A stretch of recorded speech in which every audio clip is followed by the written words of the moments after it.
Alright, so we have my brothers, me and I, WRX here.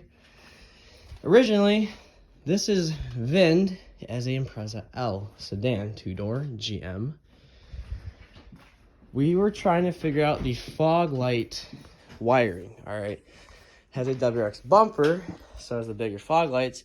And whoever did the swap stayed with the stock Impreza L wiring harness. So we first made sure that it would work for fog lights. And with the button here, we're clicking it.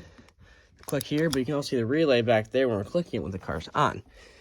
And we made sure it had power. So we go to the front, looking around for a plug. I couldn't find anything like this on YouTube. I didn't know what to look for, because I'm not sure if the Me and I WRX this year that we didn't get in the United States were different or not. And this is the plug that we got with the it's a legacy connector. You legacy or what's the other car they have? The 4-door? What's the other 4-door Subaru car? Legacy. Yeah, it was that. It was a legacy. That was a Legacy part.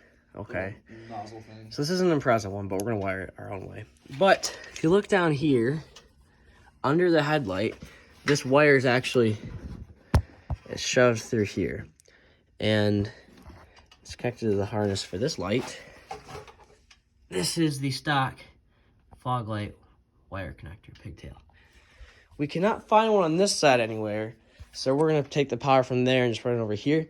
But figured to tell you guys, because we could not find this thing until we took the bumper off, did a lot of digging. So we're gonna do some wiring now.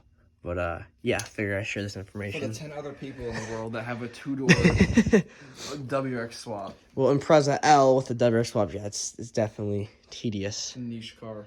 So, but yeah.